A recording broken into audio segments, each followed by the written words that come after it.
Okay, this video is going to be in response to the second most common PM I get concerning black powder firearms, and that is, which of the military muskets do I think is better? The 1795 Springfield, which is this top one here, or the Brown Bess, which this is a second model Brown Bess. And, first off I gotta start off by saying it depends on who you are and what you're going to use them for. They each have defining attributes, and I'm going to go through them in this video so you can decide for yourself which one's better for you, because they're so different and the way they perform and the way they fire. And believe me, I've fired them, both of them enough to know. Personally, what I think about these two guns, they are my two favorites of all the muskets, around the world. These are my two favorites, and they're my favorites because they're the pinnacle of each one's design. The 1795 Springfield here is the pinnacle of the Charleville design. The U.S. took the Charleville musket, made some refinements on it, and it is the pinnacle of design of this series of musket. All the flintlock muskets that later replaced the 1795 all came out as cost-cutting measures.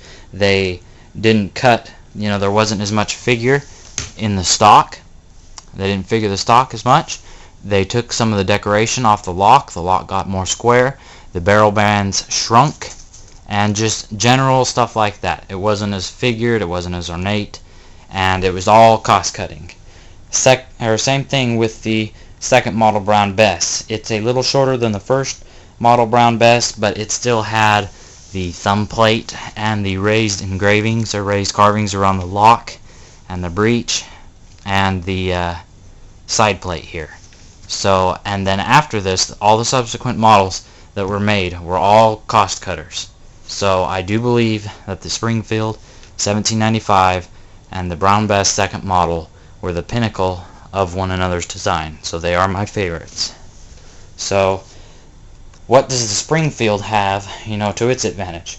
Well, the Springfield has a 69 caliber barrel that is a lot longer than the Brown Bess's barrel. And not only that, but the tolerances on the inside, they start out really large and then they taper. The tolerances on the inside of the Springfield barrel, depending on your manufacturer, generally are a lot tighter than on the Brown Bess, even the Pedersoli Brown Besses.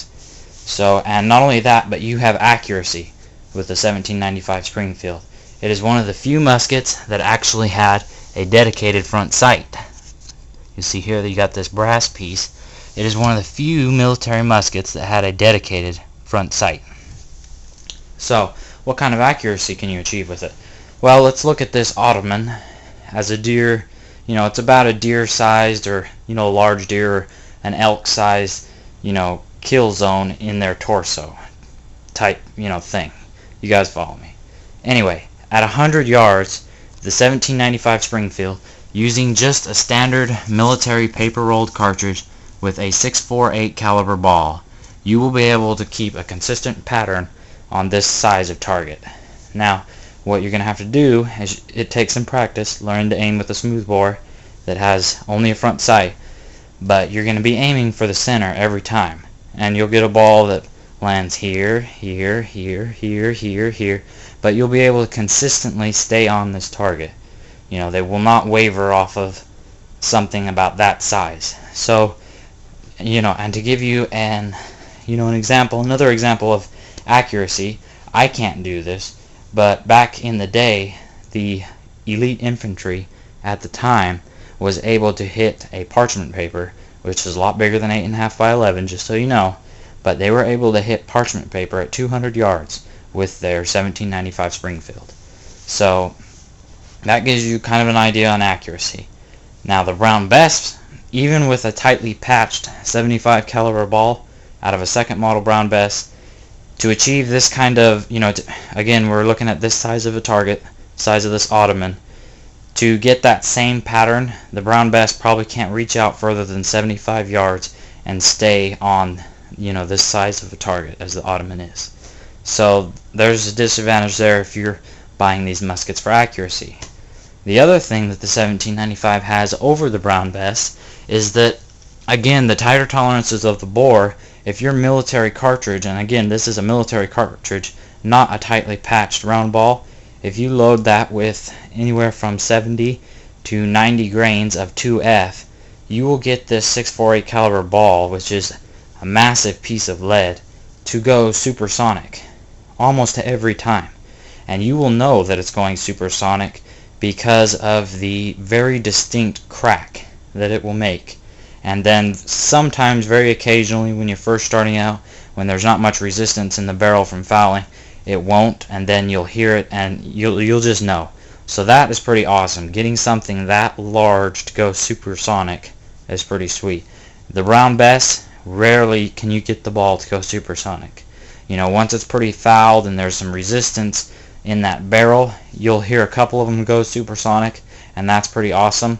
But you know, that's the exception, not the rule. With the 1795, it's more the rule. So that's pretty awesome there. So what does the Brown Bess have that's good then? Well, the Brown Bess is, the second model anyway, is shorter, and the bore is a lot larger. So the ramrod is smaller, the bore is larger, the whole gun is shorter, it's much quicker to reload. You know, you can cant it off to the side and you can load it real quick. 1795, not that much, you know, it's not that much slower, but it is slower. The other advantage, if you're going to be shooting shotgun type rounds, you're going to shoot BBs, pellets, glass, you know, you can fit a lot more down the barrel of a 75 caliber gun than you can a 69 caliber gun. For example, I have shot pieces of chain link out of this thing, I have shot marbles, I have shot a candlestick out of this thing, and that's not stuff that I would recommend an inexperienced person in black powder to be attempting, but you can do it. And once you get more experience with black powder, it's kind of fun to do. And the reason it's fun is because there's history behind it. That was done in the Revolution because they were always short on shot. So anything they could find, including dirt clods and handfuls of sand, they would put down the barrel of these things. You can't really do that as much with the 1795 because, again, smaller bore, tighter tolerances. But anyway, in terms of quality, which one do I think is better? I think the 1795 has it over the Brown Bess just because there's a little more engineering in it. For example, it's a lot easier to clean because of the barrel bands. You don't have to push any pins out to take the barrel out. The barrel is easy to take out, easy to return, easy to clean.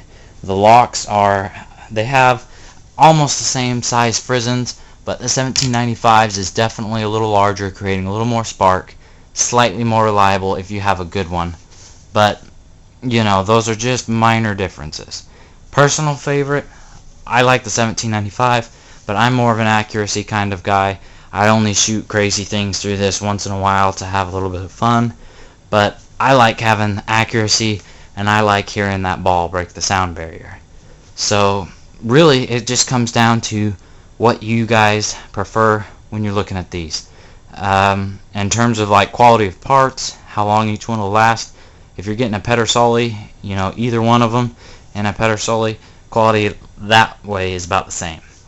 So anyway, any further questions about these two guns or any other guns, comment or PM. And I hope this was educational for everybody, and I'll see y'all later.